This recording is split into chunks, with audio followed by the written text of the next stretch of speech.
Shalom saudara yang terkasih, dalam nama Tuhan kita Yesus Kristus, bertemu kembali dengan saya si Murtadin yang saat ini paling dibenci oleh orang-orang Aceh. Assalamualaikum warahmatullahi wabarakatuh. Melalui corong media ini saya sampaikan kepada seluruh yang memakai media, apakah itu media Facebook, TikTok, Telegram, Instagram, dan bermacam media lain, tolong untuk tidak memperbanyak like and share video si Murtadin yang kaitan mengkafian. Bahkan karenanya akan sangat berbahaya bagi generasi Gedayawa, khususnya Aceh dan generasi yang lain. Bahkan salah satu alasan karena jih di live video itamang kafe yang tujuan jih untuk diminta peng. Sampai gara-gara jih minta peng dengan ditamang kafe, dia ke masalah bagi Gedayawa orang Islam yang lain. Maka kesimpulan kecilnya je, sagai-sagai tak share video si Murtadinan. Karena rilah generasi agama Gedayawa ji semata-mata diminta peng, ipublo agama untuk diminta peng, ipublo agama demi fasilitas dunia. Dan berdoa Allah Ta'ala supaya Allah beri hidayah balik untuk dikubah kafean, untuk dikembali kepada Islam. Karena Islam adalah agama yang hak, agama yang mulia, agama yang murni. Sekali lagi, tolong jangan disebarluaskan video si Murtadinnya. Jika ada akun TikToknya di live tentang kekafiran jih, maka kita sama-sama report supaya jih beduli. Bahkan karenanya jih kefitnah bagi umat Islam yang lain. Akhirul kalam, as'adakumullah fid dunya wal akhirah. Assalamualaikum warahmatullahi wabarakatuh. Terima kasih kepada orang-orang Aceh yang telah membenci saya, dan terima kasih untuk semua orang yang telah memberikan saya fitnah yang begitu luar biasa. Bagaimana barusan video yang saya tampilkan itu? Banyak sekali kebodohan-kebodohan yang disampaikan oleh Ustadz yang barusan itu. Boleh berkata kalau saya seorang Murtadin yang masuk Kristen karena uang. Haleluya saudara, ini pernyataan sangat bodoh sekali. Mereka yang membayar para mu'alaf, kita yang disalahkan. Jadi untuk Ustadz Bukhari yang ada di sini, Ustadz, kalau memang ilmu Anda sudah layak untuk dipanggil Ustadz, coba ya, sebelum berbicara, cari dulu data, faktanya bagaimana, baru kita sampaikan jejak pendapat kita masing-masing. Apakah benar orang Islam masuk ke Kristen karena kekurangan makan, karena mau mencari uang, atau malah sebaliknya? Bahkan di Aceh itu, Ustadz Bukhari, coba jawab saya Ustadz Bukhari.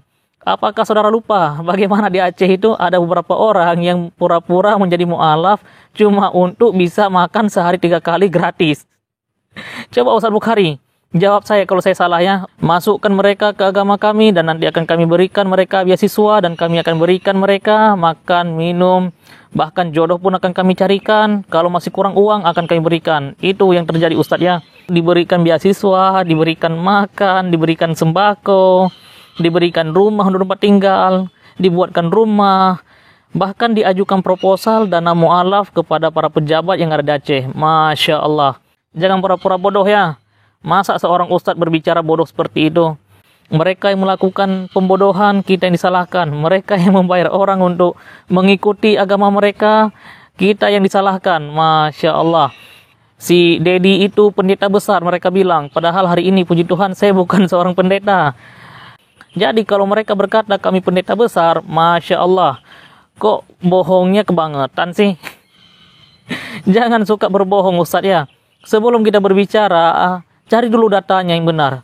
Lagian kita sesama Indonesia, masih berada di bawah langit yang sama, masih berada di negara yang sama, tidak sulit untuk mencari data seseorang. Orang masuk agama Kristen karena uang, kita bisa cek sekarang bagaimana kelipatan kekayaannya. Karena tidak mungkin seorang warga negara yang baik tidak membayar pajak, kecuali di golongan saudara. Kalau di golongan kami, Alkitab mengatakan bahwasanya berikan kepada raja apa yang menjadi milik raja, berikan kepada Allah apa yang menjadi milik Allah. Dan jika sekarang apa yang harus kami berikan kepada seorang raja, ya pajak. Karena negara kami dipimpin oleh seorang presiden. Sedangkan saudara, presiden yang sah pun saudara mau gulingkan. Masya Allah. Jadi jangan terus menyebar kebohongan Ustadz ya. Ustadz itu bahkan berkata apa? Dia itu suka sekali melakukan live sekarang di TikTok untuk mencari pengikut baru. Dan setiap dapat satu pengikut baru, saya akan mendapatkan uang. Hai Ustadz, Anda kok bodohnya kebangetan sekali sih? Ini agama, bukan perusahaan MLM. Kami di Kristen tidak pernah dibayar dan tidak pernah melakukan sesuatu karena uang. Semua hal yang kami lakukan di Kristen, Alkitab berkata, jika kamu mau melakukan sesuatu, lakukanlah seperti kamu melakukannya untuk Tuhan dan bukan untuk dirimu sendiri. Masya Allah, tunggu ya. Dan Ustaz Bukhari bilang apa? Kalau ketemu akun TikTok saya lagi melakukan live, mengabarkan Injil di TikTok, report saja, blokir saja. Ustadz, sekarang ilmu teknologi sudah sangat maju sekali. 1 akun tumbang, 1000 akun hidup kembali. Jadi kalau Ustadz Bukhari besok mau report akun saya, mau memblokir akun saya, mau menyatakan apapun, Ustadz Bukhari jangan terlalu bodoh ya. Jadi akun TikTok itu 1 menit bisa dibuat 10 akun Ustadz ya. Tinggal kelancaran internet dan spek HP yang digunakan Ustadz ya. Jadi stop memelihara kebodohan. Kalau Ustadz Bukhari mau terlihat pintar sedikit, coba pelihara ayam, ternakan ayamnya itu, juallah. Itu akan jauh lebih berguna untuk Ustadz Bukhari daripada sekadar Ustadz Bukhari berkata masuk Kristen karena uang dan dia sedang mencari pengikut. Agama bukan sistem bisnis MLM. Ustadz bahlul. Jadi Ustadz jangan terlalu bahlul ya. Memang semua manusia Ustadz ya punya kepintaran yang terbatas. Tetapi jangan kita borong kebodohan secara unlimited ataupun tiada batas. Jadi kalau Ustadz sudah merasa diri bodoh, coba ya, kebodohan itu disimpan sedikit saja. Makanya pepatah bijak berkata apa? Orang yang diam, kebodohannya pun tidak akan nampak. Tetapi karena Ustadz Bukhari sudah berbicara, saya seorang pendeta, saya seorang yang sedang mencari pengikut baru supaya dibayar. Inilah kebodohan-kebodohan yang Ustadz Bukhari tampilkan. Ini yang saudara perhatikan tadi itu seorang ustadz. Jika seorang ustadz bisa bodohnya begitu, kebangetan sekali bodohnya. Saudara bayangkan hari-hari ini, bagaimana bodohnya dengan orang-orang yang muncul di kolom komentar saya maupun di kolom komentarnya YouTube Injil Habagat. Saya mau menanggapi untuk beberapa orang Aceh yang terus berkata kepada saya, Aceh 100% Islam dan Aceh dan orang Aceh tidak akan pernah meninggalkan ajaran Islam. Saya mau katakan, orang tidak akan pernah meninggalkan ajaran Islam karena memang tidak pernah mempelajari ajaran lain. Salah satu rukun iman, saya mau katakan, berimanlah kepada kitab-kitab yang sebelumnya. Tetapi memang tidak ada hadis ataupun ayat yang mengatakan, ayat Al-Quran terutama yang mengatakan haram mempelajari kitab sebelumnya.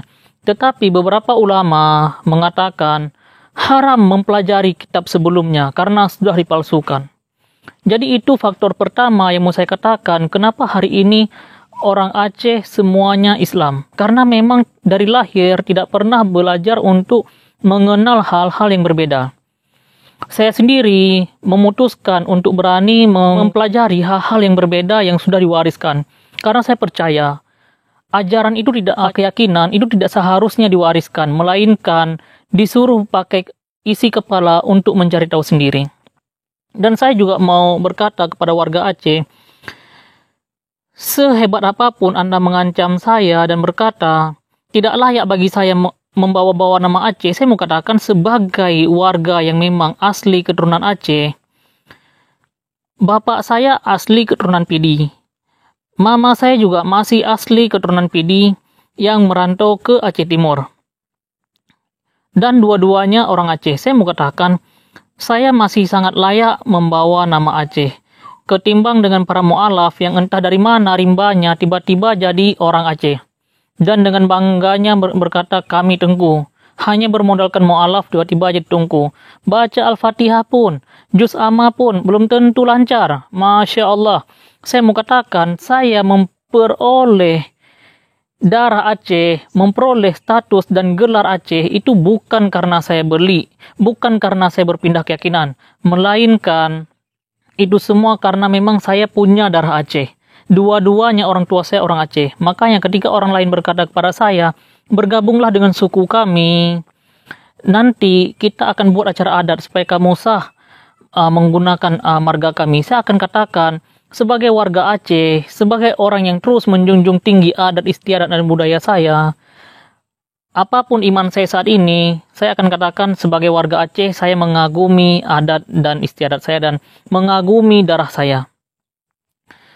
Jadi untuk orang-orang Aceh, ketika Anda berkata Jangan gunakan bahasa Aceh, haram menggunakan bahasa Aceh, haram menyebut nama Allah, haram menyebut Masya Allah, haram menyebut Alhamdulillah. Saya mau katakan, pakai sedikit pikiran saudara, buka sedikit mata saudara, belajar lagi.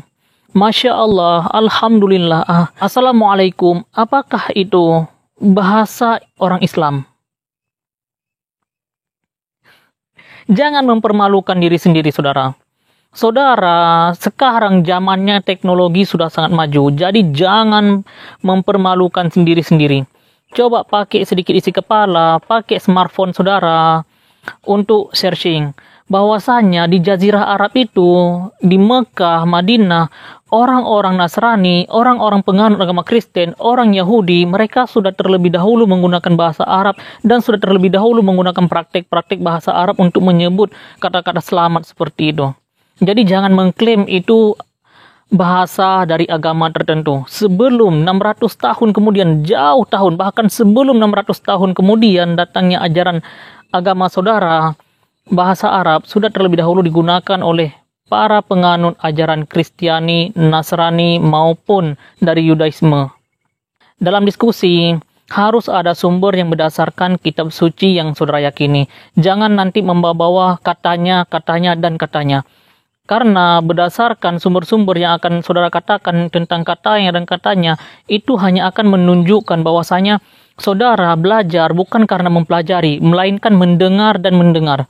Boleh menggunakan pendengaran, tetapi pandangan saudara juga harus saudara arahkan kepada sesuatu yang belum saudara kenal. Jangan seperti ketika Paulus datang kepada suatu tempat di Kisah Para Rasul, coba saudara lihat, mereka menyembah Allah yang tidak mereka kenal. Saya mau katakan kepada warga Aceh, jangan lagi menyembah yang sesuatu yang tidak Anda kenal.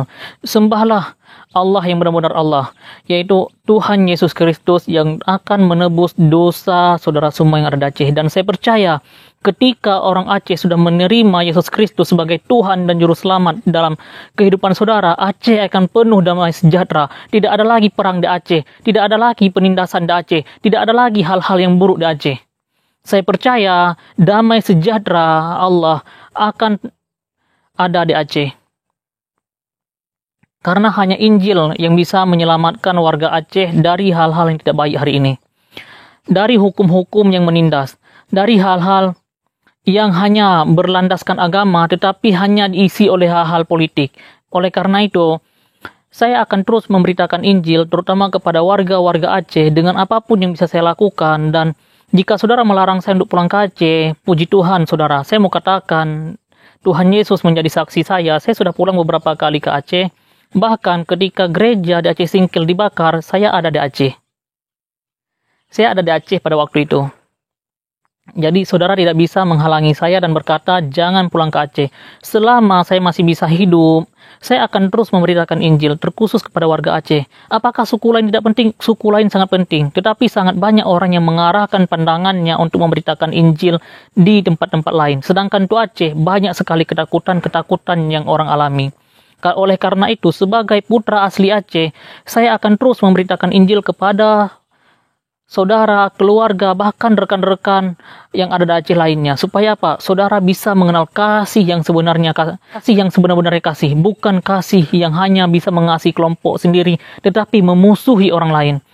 Jadi saya percaya ketika Injil diterima oleh warga Aceh, maka damai sejahtera Allah akan ada di Aceh. Jika saudara terus mengancam saya, maka saya akan katakan sekali lagi kepada saudara, saya akan terus bersemangat untuk memberitakan Injil. Tidak ada ketakutan karena saya lahir dalam perang dan bapak saya meninggal dalam perang ketika memperjuangkan hukum Aceh boleh merdeka. Walaupun kenyataannya hari ini Aceh tidak merdeka, tetapi sebagai putra asli Aceh yang punya darah seorang pejuang dalam tubuh saya akan terus berjuang. Saya akan berhenti berjuang memberitakan Injil ketika Yesus memanggil saya untuk berkumpul dengannya di surga. Dan jikapun saya meninggal besok, saya percaya masih banyak putra-putra lain yang akan memberitakan Injil. Masih banyak dedi-dedi lain yang akan memberitakan Injil. Terkhusus untuk suku-suku Aceh. Karena kenapa? Aceh hari-hari ini sangat banyak hal-hal yang tidak baik terjadi.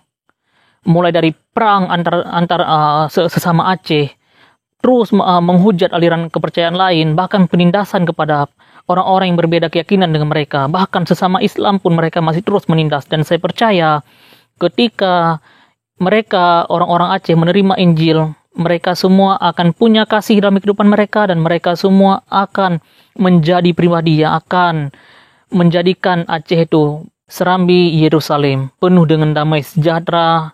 Haleluya. Shalom saudara terkasih dalam nama Tuhan kita Yesus Kristus. Pada malam hari ini saya ingin menyampaikan kabar sukacita, karena bagaimana saya sangat bersukacita karena kembali lagi mengalami banyak hal yang dulunya 2013 sudah pernah saya alami. Dulu semua orang mencari Facebook saya dan meneror saya Facebook saya, dan beberapa hari ini hal itu kembali terjadi lagi karena pernyataan saya tentang orang Aceh yang murtad dan saya mengikuti Tuhan Yesus. Dan yang lucunya dari semua tanggapan itu, kenapa tidak ada satu pun orang yang bertanya, apa benar yang dia omongin itu isinya Alkitab? Tidak ada, saudara. Saya selalu mencoba memberi pancingan, dan saya lihat tidak ada satu orang pun yang akan berkata, kenapa dia ikut Tuhan Yesus? Apa yang dia omongin dia ini benar? Dan yang lucunya, kenapa tidak ada satu orang pun yang mencoba untuk membuka Alkitab? Kenapa harus takut dosa? Sedangkan saudara merokok, minum alkohol, bahkan mungkin masih sering telat sholat, itu dosa, saudara. Tapi untuk buka Alkitab, ini Alkitab saya sudah sangat lusuh, saudara. Saudara kenapa harus takut dengan buka Alkitab dan mencoba mencari tahu apa damai sejahtera yang si Dedi katakan itu, yang si Bang Fendi katakan itu? Apa benar damai sejahtera itu yang mereka peroleh?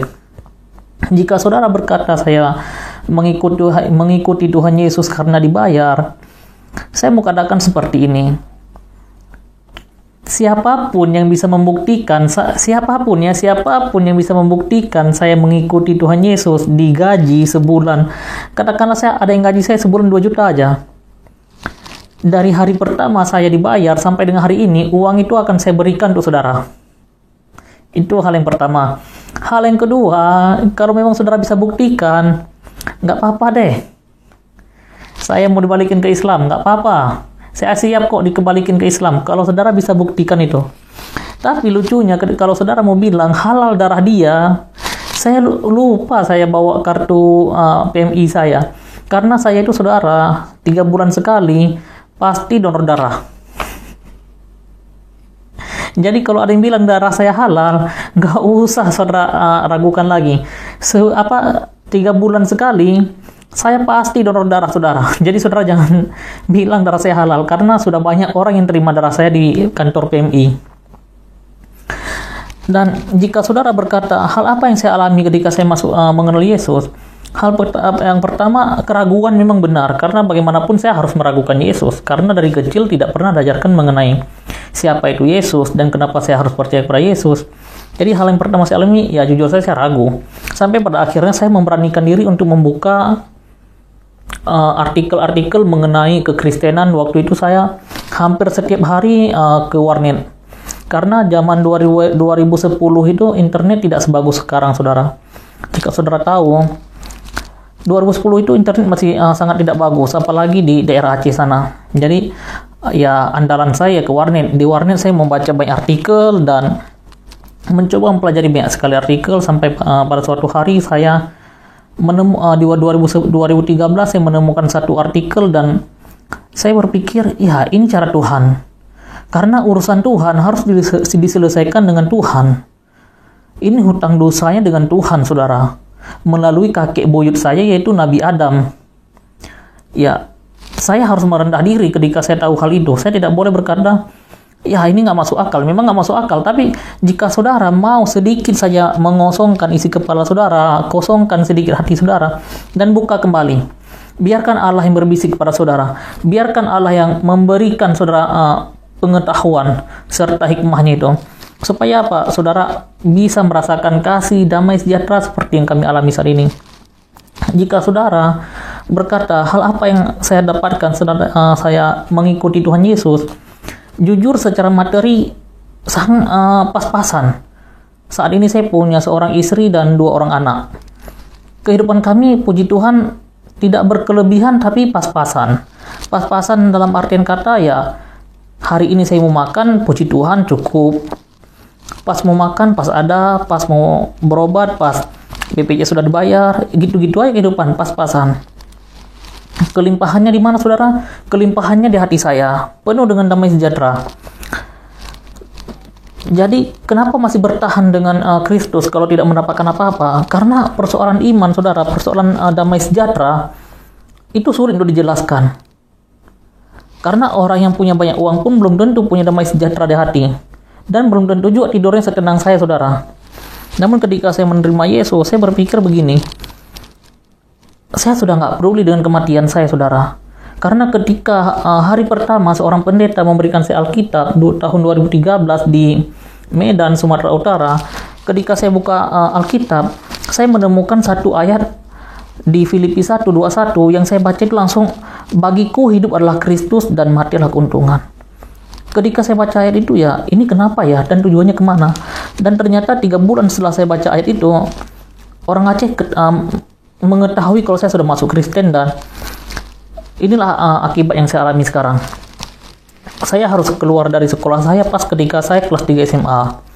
Dan juga harus keluar dari rumah dari hari itu juga dengan bermodalkan satu baju kaos yang seperti ini, satu celana Levi's, satu celana dalam, dan satu HP. Udah, nggak bawa KTP, nggak bawa duit 1.000 pun, bahkan sandal jepit pun nggak sempat pakai. Karena tiba-tiba di depan rumah sudah ramai dan banyak orang yang mengejar saya. Tapi puji Tuhan, penyertaan Allah dari hari itu sampai hari ini saya merasakan luar biasa sekali. Dan saya mengucap syukur kepada Allah yang memberi saya kelimpahan dalam iman. Sehingga saya bisa terus bertahan sampai hari ini. Dan upah mengikuti Tuhan Yesus, itu yang harus saya bayar. Hari sekali yang harus saya bayar. Mulai dari dicaci maki, itu udah hal yang biasa, saudara. Dicaci maki itu seperti dua hari ini itu sudah jadi makanan pokok. Sama seperti saya makan nasi sehari 3 kali, mungkin dicaci maki itu mulai dari orang pegang HP pagi hari sampai dengan paketnya itu habis paket. Karena saya perhatikan ini, kebetulan ini saya juga masih pakai nomor Aceh, dan beberapa hari ini jadi saya terpaksa hidupin mode pesawat karena HP-nya terus berdering dan itu sangat mengganggu untuk ketenangan hati saya, karena saya mau banyak belajar di sini. Saat ini saya berada di ini tempatnya Habagat. Di sini ada beberapa buku yang sedang saya baca, dan puji Tuhan saya akan terus di sini. Dan inilah iman saya, saudara. Bukan iman sekardus Indomie, apalagi berapapun duitnya itu. Nominal bisa dicari, tapi damai sejahtera dalam Tuhan, saudara carikan itu dan berikan ke saya buktinya. Di mana bisa saudara dapatkan damai sejahtera kalau bukan dalam kasih Tuhan kita Yesus Kristus? Hanya hal ini yang bisa saya yang bisa saya sampaikan. Lebih dan kurang saya mohon maaf, dan kiranya kita boleh saling menghargai untuk persoalan iman. Karena persoalan iman itu persoalan damai sejahtera pribadi manusia. Biarkan manusia itu menentukan keyakinannya masing-masing sesuai dengan yang telah diatur oleh undang-undang. Suku apapun dia, biarkan saja. Karena hanya dengan demikian, hidup kita boleh damai sejahtera terus, tanpa harus memikirkan hal-hal yang diyakini oleh orang lain. Demikian hal yang saya sampaikan. Billahi taufiq wal hidayah. Wassalamualaikum warahmatullahi taala wabarakatuh. Shalom saudara yang terkasih di dalam nama Tuhan kita Yesus Kristus. Bagaimana kabar saudara? Terima kasih untuk saudara yang masih setia menanyakan kabar saya dan menanyakan pelayanan saya sampai dengan hari ini. Terima kasih juga untuk yang masih setia hadir di channel yang sepertinya sudah mati ini. Saya puji Tuhan dalam keadaan sehat, dan puji Tuhan senantiasa dalam penyertaan Tuhan kita Yesus Kristus. Alasan kenapa saya jarang sekarang ini upload video atau menayangkan video di channel YouTube saya, karena saya disibukkan oleh tugas-tugas dari kampus. Puji Tuhan, beberapa waktu yang lalu saya punya kesempatan untuk masuk ke kampus teologi, dan puji Tuhan saat ini saya sudah semester 4. Jadi kenapa saya jarang punya waktu untuk upload video di YouTube ya karena semua kesempatannya sudah habis di kampus teologi dan ternyata tugas-tugasnya juga terkadang lumayan banyak, walaupun ada beberapa tugas sekarang sulit untuk diselesaikan, setidaknya saya sudah berjuang untuk menyelesaikan. Jadi untuk saudara yang menanyakan bagaimana kabar saya dan apakah saya masih pelayanan atau jangan-jangan sudah kembali ke Islam ya, itu apakah ada yang WA pribadi ke saya menanyakan kabar. Bagaimana kabar Bang Dedi? Apakah sekarang masih ikut Tuhan Yesus atau sudah kembali ke Aceh atau sudah kembali ke agama lama? Ya puji Tuhan saya masih setia dengan Tuhan Yesus. Hanya saja alasan saya jarang upload video seperti saya jelaskan tadi, saya disibukkan oleh tugas-tugas dari kampus. Jadi mohon maafkan. Tetapi juga saya bersyukur dan terima kasih untuk saudara-saudara yang masih senantiasa mendukung pelayanan saya. Seperti beberapa waktu yang lalu saya sempat mengunjungi lagi pelayanan yang di penjara, bahkan juga untuk beberapa tempat lain ada yang menitipkan Alkitab, ada yang menitipkan sumbangan supaya dibelikan sesuatu untuk mereka di sana ya. Terima kasih untuk semua dukungannya, terima kasih karena saudara senantiasa mengingat saya. Jadi iman saya masih teguh berjalan bersama dengan Tuhan Yesus dan ya, jangan khawatirkan bagaimana kesetiaan saya. Saya sudah pernah diusir oleh keluarga, dikejar oleh orang sekampung untuk iman saya mengikuti Kristus Yesus. Jadi bukan tidak aktif di YouTube, saya kembali ke iman lama ya. Mohon maaf saya nggak akan kembali ke sana karena keselamatan di dalam Kristus Yesus sudah pasti iya dan amin. Mungkin cerita sedikit ya. Ketika awal saya kuliah, saya mengurusi beasiswa. Dan ternyata beasiswanya yang tadinya disetujui ternyata nggak cair sampai semester 4 dan tidak ada sesuatu apapun yang membuat saya kecewa. Karena kekecewaan terbesar dalam hidup saya ketika orang tua saya mengusir saya. Untuk hal itu pun saya sudah hadapi dan saya sudah berhasil melalui. Jadi untuk hal-hal lainnya saya hanya menganggap itu cuma pemanis doang dalam perjalanan iman. Dan demikian juga untuk saudara, bagaimanapun kesulitan saudara, bagaimanapun juga permasalahan saudara dalam kehidupan sehari-hari, doa dan harapan saya tetap fokus kepada Kristus. Jangan mau dikecewakan oleh satu manusia manapun. Cukup pandang saja kepada kasih Kristus, karena hanya itu satu-satunya kasih yang tidak akan pernah mengecewakan. Semangat selalu berjalan bersama dengan Kristus Yesus, Tuhan dan Juru Selamat kita. Demikian hal yang dapat saya sampaikan. Semoga saudara juga sehat selalu dan senantiasa setia mengikuti Tuhan kita Kristus Yesus. Shalom, Tuhan Yesus memberkati kita semua. Tolong untuk tidak memperbanyak like and share video si Murtadin ya, yang kait teman kafian. Bahkan karenanya akan sangat berbahaya bagi generasi Gedayawa, khususnya Aceh dan generasi yang lain.